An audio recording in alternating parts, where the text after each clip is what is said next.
창세기 1장 1절의 말씀입니다. 창세기 1장 1절의 말씀, 그리고 요한복음 3장 16절의 말씀입니다. 우리 두 구절 다 암송하실 수 있는 줄로 압니다. 우리 함께 앞에 화면을 보시고 함께 합독하도록 하겠습니다. 태초에 하나님이 천지를 창조하시니라. 요한복음 3장 16절입니다. 하나님이 세상을 이처럼 사랑하사 독생자를 주셨으니 이는 그를 믿는 자마다 멸망하지 않고 영생을 얻게 하려 하심이라. 아멘. 함께 읽은 말씀으로 나는 전능하신 아버지를 믿습니다. 라는 제목으로 함께 하나님의 말씀 살펴보도록 하겠습니다. 혹시 체인질링이라는 영화를 보셨는지요? 그렇게 유명한 영화는 아니었습니다. 흥행한 영화도 아니었고요. 미국의 유명 영화 배우죠. 안젤리나 졸리가 주연을 했던 영화고요. 1928년 미국에서 실제로 있었던 아동 실종 사건을 바탕으로 만들어진 영화입니다. 내용인 중이 극 중의 주인공인 크리스티는 혼자 한 아이를 키우고 있는, 요즘 말로 하면 싱글맘이었습니다. 그런데 하루는 크리스틴의 아이가 실종이 됩니다. 그래서 크리스틴은 당장에 경찰서에 가서 이 일을 신고를 했고, 몇 개월이 지나자 자신이 크리스틴의 실종된 아들이다라고 주장하는 한 아이가 나타났습니다. 그래서 이 아이가 경찰서에 자신의 발로 오자 경찰은 실적에 궁했던 나머지 이 아이가 진짜 크리스틴의 아이인지 알아보지도 않고 크리스틴에게 아이를 돌려주었습니다. 그리고 사실 이 아이는 이후에 밝혀집니다만 크리스틴의 아들이 아니라 그냥 가출 소년이었습니다. 그냥 도시가 궁금했고, 그리고 따뜻한 잘 곳이 필요했던 그냥 가출 소년에 불과했던 것이죠. 경찰은 이상한 점을 발견했음에도 불구하고 공을 세우기 위해서 이 아이를 서둘러서 이 크리스틴에게 돌려주고 기자회견을 가졌습니다.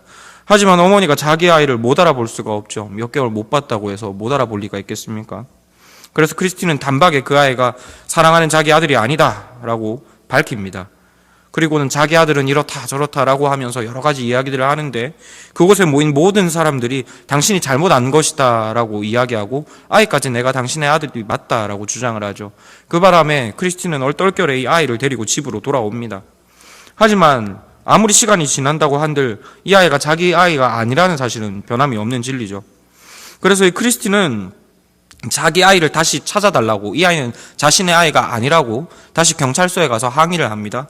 그러자 경찰들은 자신들의 실수가 들통날까봐 이 크리스틴이라는 여인을 정신병원에 가두어버리고 고문하기까지 이릅니다. 하지만 크리스틴은 끝까지 이 고문에 굴하지 않고 이 아이는 자신의 아이가 아니다, 자신의 아이를 찾아줄 것을 이렇게 경찰에 요청을 하고, 이 이야기를 바탕으로 만들어진 영화가 이 체인질링이라는 영화입니다.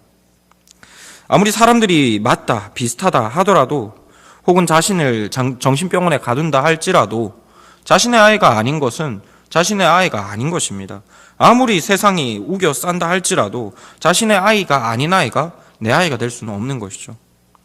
오늘의 말씀을 이런 이야기로 문을 여는 이유는 우리 아버지이신 여호와 하나님도 그러하시기 때문입니다. 우리는 이 현대사회를 가리켜서 포스트 모더니즘 사회다라고 부릅니다. 그리고 이 시대의 특징은 절대적인 진리가 없다는 것입니다.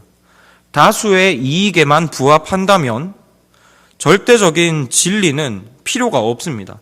많은 사람에게 유익하고 그것이 많은 사람에게 듣기 좋다면 팥을 콩이라고 불러도 문제가 없는 시대가 되어버린 것이죠. 그리고 이와 같은 시대 정신은 우리의 신앙에게도 영향을 지대하게, 막대하게 미치고 있습니다. 그 증거가 무엇인가 하면 하나님을 자기 마음대로 알고 싶어하고 믿으려 하는 그런 신앙의 태도이죠. 좀 더 구체적으로 말씀드리면 하나님이 누구이신지를 성경 말씀에서 알려고 별로 노력하지를 않습니다. 하나님이 진짜 어떠신 분이신가, 그것에 대해서 그냥 자신이 느끼고 체험하고 알고 싶은 대로 알려 하는 시대 풍조가 이 시대에 만연하다는 것이죠. 그러니 내가 믿는 하나님, 그리고 나의 믿는 하나님이 점점 더 차이가 나게 됩니다. 그것이 다른 교단에 있는 교회와 우리 교회의 차이가 아니라 한 교회 안에 한 믿음을 고백하는 성도들 간에서 그렇게 되고 있다는 것이죠.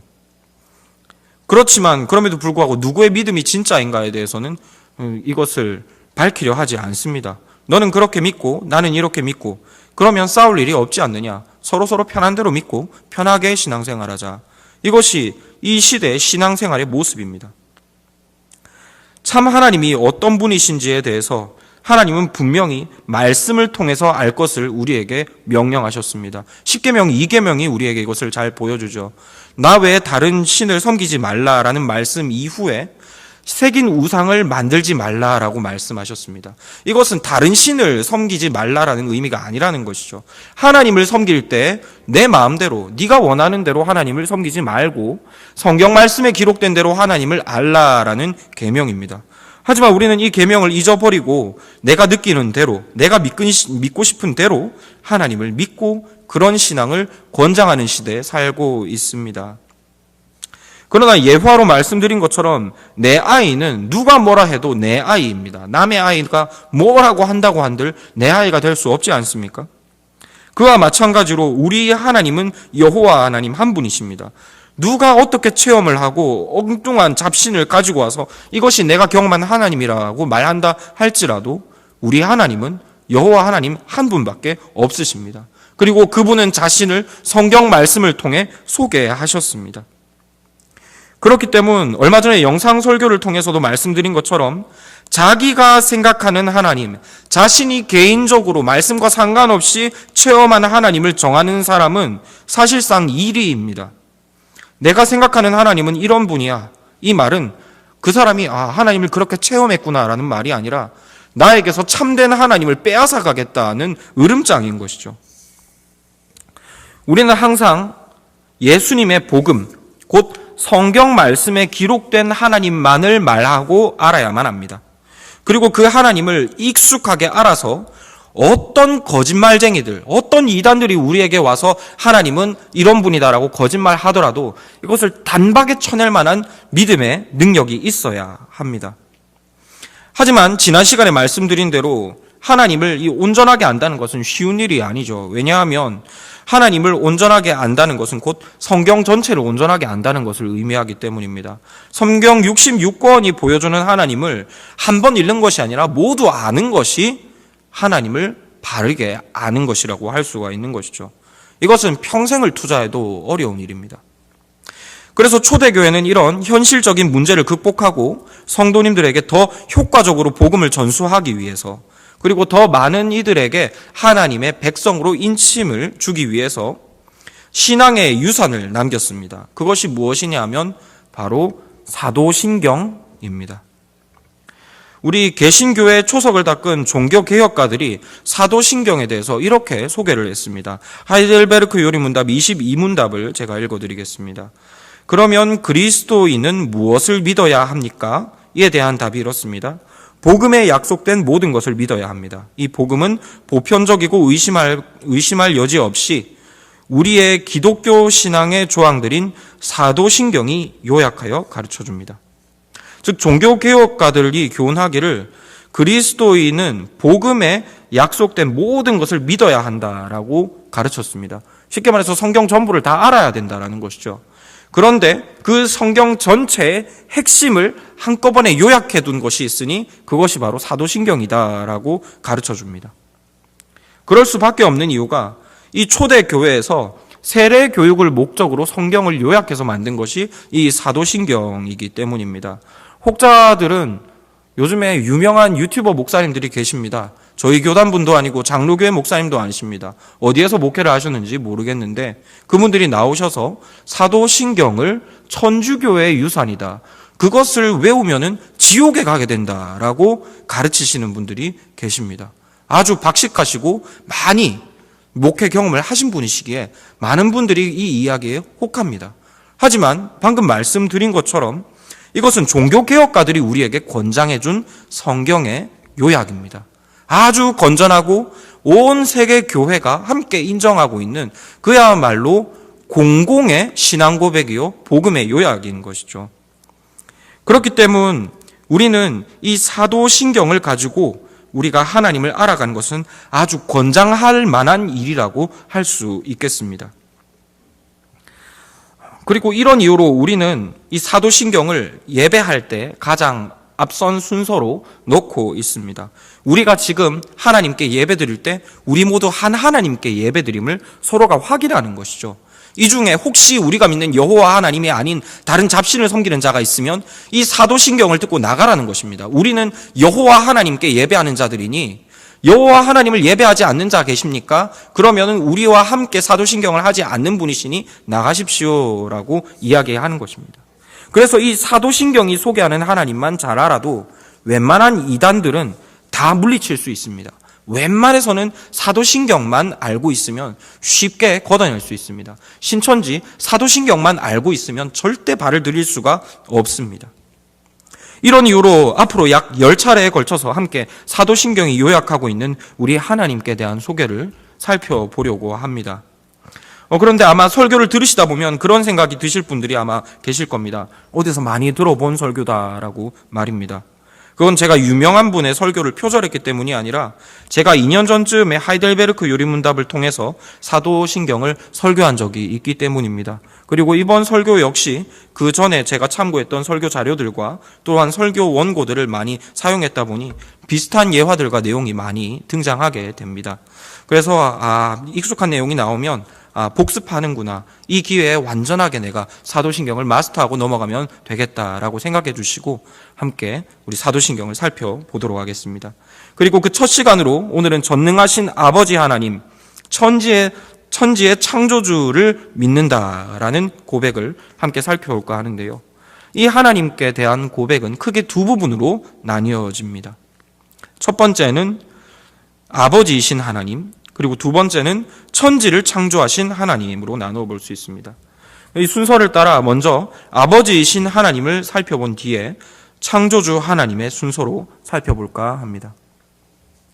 그렇다면 먼저 아버지이신 하나님이라는 이 고백이 우리에게 의미하는 것이 무엇일까요? 그것은 예수님 하나님께서 예수님 안에서 우리의 아버지가 되셨다는 의미입니다. 먼저 여기에서 아버지 하나님이라고 할 때 이 아버지가 누구의 아버지인지에 대해서 살펴볼 필요가 있습니다.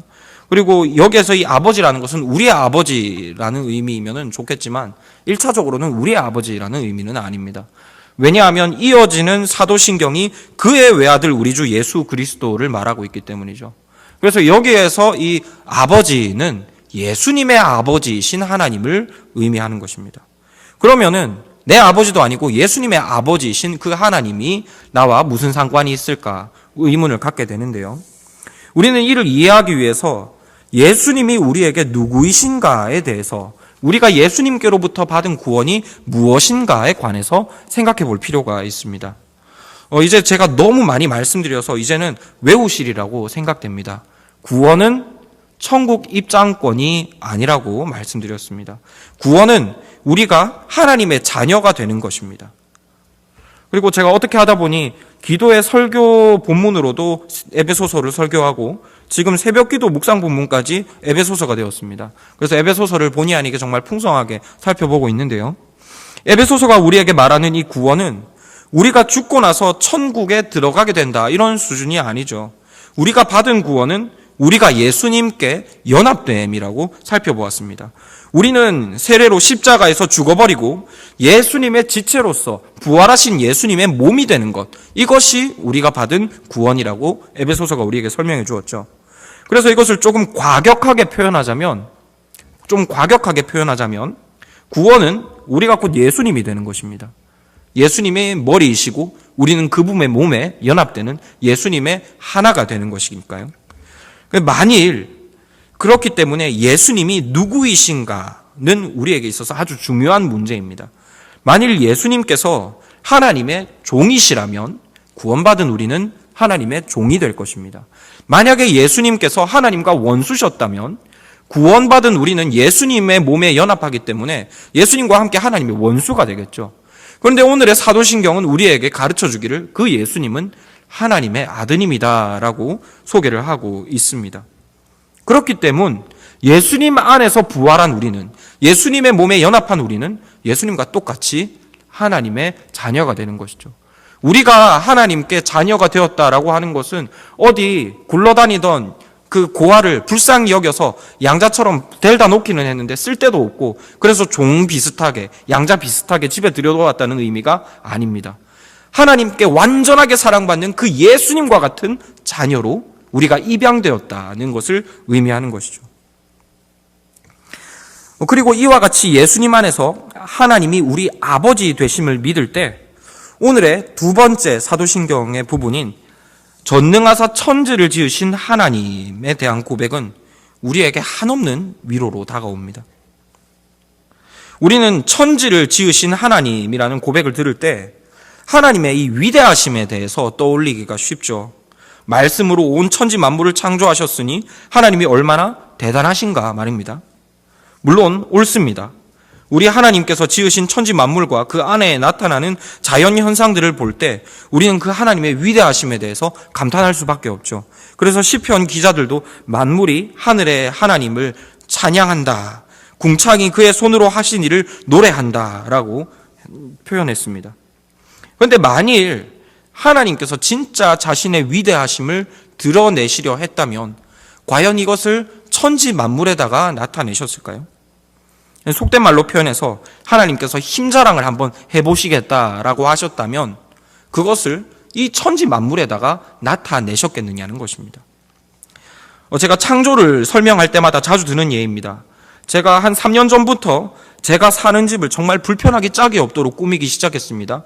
딱 서 있다가 앉으면은 그대로 딱 앉을 수 있는 높이의 편안한 침대를 밑에 침대 받침대를 다 치워버리고 불편하게 짝이 없도록 낮게 만들어버렸습니다. 집의 모든 모서리마다 얼마나 깔끔하고 정갈하게 떨어지는데 그 모서리마다 덕지덕지 스펀지들을 붙이기 시작했습니다. 그리고 부엌으로 가는 길에는 낮은 담벼락을 만들어서 가려면은 다리를 엉기적 올려야만 갈 수 있도록 불편하게 만들었습니다. 제가 왜 이런 일들을 다 행했을까요? 물론 이 일은 힘이 많이 드는 일이었습니다. 이것을 위해서 많은 돈도 들였고 많은 힘도 썼습니다. 하지만 제가 힘자랑하기 위해서 이런 일을 하지는 않았겠죠. 세상에 얼마나 넓고 힘자랑할 때가 많은데 집안에서 그런 일로 힘자랑을 했겠습니까? 이 모든 일들은 그 당시 태어난 저희 아이들을 위해서 한 것입니다. 저희 집이 아이들이 지낼 만한 공간이 되게 하려고 저는 그 모든 일을 집안에 행한 것이죠. 이와 마찬가지로 하나님은 이 우주 만물보다 훨씬 더 전능하신 분이십니다. 우리에게 있어서 이 우주 만물은 우리가 살아가는 온 세계입니다. 하지만 하나님의 입장에서 이 우주 만물은 그냥 말씀으로서, 말이 좋아 말씀이지 쉽게 말해서 말이지 않습니까? 말로써 만드신 그저 작은 피조물에 불과합니다. 하나님의 그 능력은 사실 우리 피조물들이 가늠조차 할 수 없을 정도로 크고 위대한 것이라는 것이죠. 이 우주 만물은 그렇기 때문 1차적으로 하나님의 능력을 자랑하기 위한 도구라고는 생각할 수 없습니다. 우리는 이 우주 만물을 바라볼 때 하나님께서 우리 인생들을 향하신 사랑을 먼저 발견해야 하는 것입니다. 하나님께서는 앞서 말씀드린 대로 우리의 아버지가 되셨습니다. 그것은 창조 때부터 그러했습니다. 그래서 하나님은 이 천지 만물을 웅장하고 아름답게 지으시되 사람을 위하여, 이 땅 가운데 살아가는 인생들을 위하여 그렇게 지으셨습니다. 그래서 우리는 이 우주 만물을 바라볼 때 위대하신 하나님을 찬양할 뿐만 아니라 우리를 향한 사랑의 하나님을 또한 찬양해야 하는 것이죠. 그래서 예수님도 햇빛과 비와 같은 이런 자연 현상을 통해 사람들에게 은혜 베풀어 주시는 하나님을 볼 수 있다라고 말씀하신 것입니다. 즉 하나님께서 이 지구 우주 만물을 창조하실 때에는 우리 인생들을 향한 사랑이 그곳에 담겨 있다는 것이죠. 그리고 동시에 이런 하나님의 창조 역사는 우리의 삶에 계속해서 은혜가 베풀어지리라는 약속의 보증이 됩니다. 즉 하나님께서 이렇게 창조하신 것을 볼 때 하나님이 세상에서 일어나는 일들 가운데서 우리를 보호하지 않으실 수가 없다는 것입니다. 어떤 사람들은 이 세상을 마치 시계와 같이 창조되었다라고 이야기를 합니다. 하나님께서 세상을 창조하시긴 했는데 그 세상을 창조하실 때 잘 지어진 시계처럼 창조하셨다. 그래서 하나님께서 굳이 이 세상을 창조하신 이후에는 특별히 간섭하지 않으신다라고 이야기를 하기도 합니다. 우리가 시계를 하나를 만든 것을 사면은 이것을 매일매일 시계 장인에게 가져가서 고쳐달라, 어떻게 해달라 요청하지 않죠. 그냥 시계를 샀으면은 시계 약이 다 될 때까지 계속 끼는 겁니다. 어쩌다 한번 시계 장인에게 가죠. 그래서 어떤 이들이 이 우주 만물을 하나님께서 이렇게 창조하셨다라고 생각합니다. 처음부터 완전하게 창조해 놓으셨으니 하나님께서 손대실 필요가 무엇 있느냐. 그래서 하나님은 웬만한 일 아니면 상관하지 않으신다. 만들어 놓고 알아서 잘 살아라 라고 내려놓으시고 하나님은 저 멀리 구경하고 계신다라고 이야기한다는 것입니다. 하지만 이것은 절대로 옳은 생각일 수가 없습니다.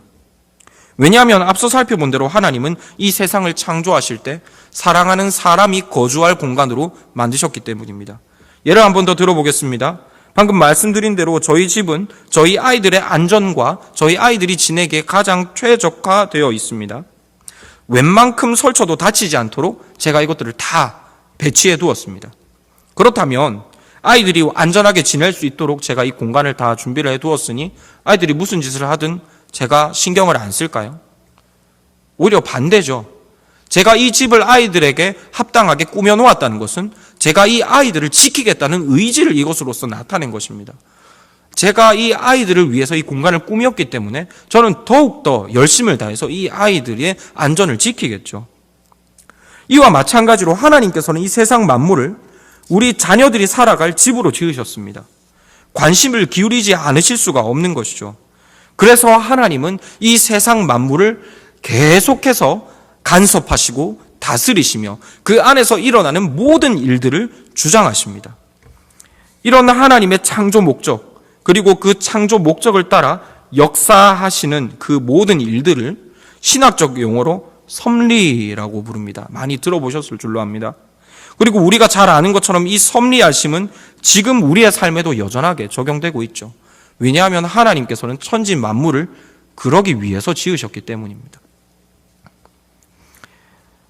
그리고 그렇기 때문에 예수님 안에서 우리 아버지이신 하나님을 믿는 것, 그리고 그 하나님이 이 천지를 창조하셨다는 사실을 믿는 것은 우리에게 있어서 그 무엇과도 바꿀 수 없는 위로가 됩니다. 왜냐하면 이 믿음은 곧 우리의 삶에 어떤 상황이 닥쳐온다 할지라도 그것이 하나님의 섭리 안에 있음을 믿는다는 의미이기 때문입니다. 그 상황이 우리의 마음에 들지 않는다 할지라도 말이죠. 예를 많이 들게 됩니다. 다시 한 번 더 예를 들어 볼까 합니다. 말씀드린 대로 저는 저희 집을 꾸밀 때 아이들의 안전을 최우선으로 꾸몄습니다. 그리고 그 중에 하나가 뭐냐 하면은 아예 부엌으로 아이들을 못 가도록 원천 봉쇄해 놓은 것입니다. 부엌으로 가는 길에다가 낮은 담벼락을 설치해 둬서 저희 어른들만 이렇게 껑충껑충 넘어 다니도록 만들어 뒀습니다. 부엌에 너무 위험한 게 많으니까요. 화상 입을 것도 많고 칼도 많고. 그래서 아이들이 못 들어가게 해놨습니다. 근데 아이들이 이 담벼락을 당연히 싫어합니다. 부엌에 반짝반짝하는 것도 많고 신기한 것도 많은데 맛있는 것도 많은데 못 가게 해놨으니까 자기네들은 답답하고 그게 싫죠. 그렇다면 이 아이들이 이 담벼락을 싫어하니 이것이 저희 집에 안 좋은 부분일까요? 그렇지 않습니다. 이것은 오히려 아이들에게 반드시 있어야 할 부분인 것이죠. 그리고 이것은 저희 집에 있는 모든 물건에 동일하게 적용이 됩니다. 저희 집에 있는 모든 물건은 아이들의 안전을 위해 정확하게 있어야 할 곳에 위치하고 있습니다.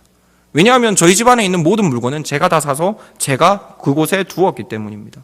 아이들의 안전을 생각하는 제가 이 집안의 모든 물건들을 다 그 목적을 가지고 배치해 두었습니다. 모든 물건에 대해 저의 관심이 서려 있고 아이들을 향한 사랑이 서려 있는 것이죠.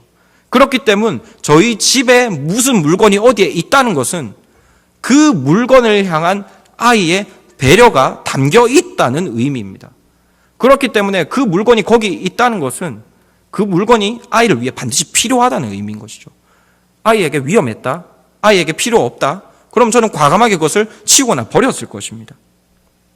빈틈투성이인 제가 저희 집을 그렇게 꾸미는데 하물며 완전하신 우리 아버지께서 이 우주 만물을 우리의 집으로 지으셨을진데 그렇지 않으시겠느냐는 것입니다. 확신하건대 우리의 삶에 일어나는 모든 일들, 그리고 우리가 만나는 모든 순간들은 완전한 하나님의 통치하심 안에 있습니다.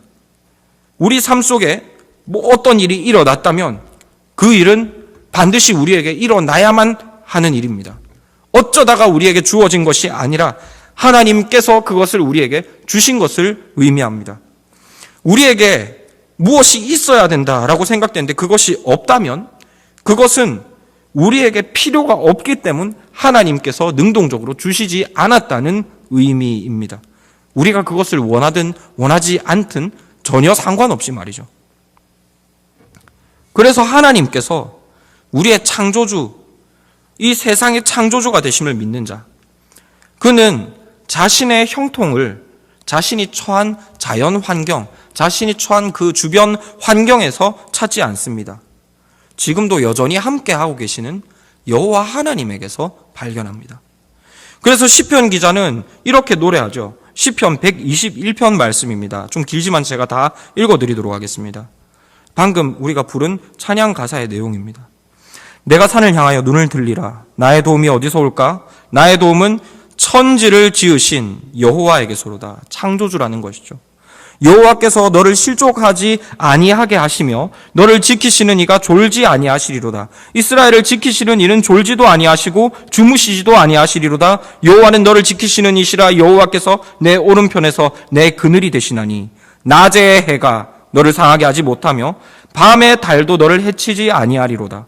여호와께서 너를 지켜 모든 환난을 면케 하시며 또 내 영혼을 지키시리로다. 여호와께서 너의 출입을 지금부터 영원까지 지키시리로다. 기자는 이 천지를 지으신 창조주 하나님이 나의 하나님이심을 바라보며 위로를 얻고 있습니다. 그리고 그가 위로를 얻는 이유는 하나님께서 천지를 창조하실 만큼 위대하시기 때문이기도 합니다. 하지만 이것을 바꾸어 말해보자면 하나님께서 창조하신, 나의 하나님이신 그 하나님께서 창조하신 피조물들 가운데 내가 있기 때문에 내가 안전할 수 있다는 위로가 되기도 합니다.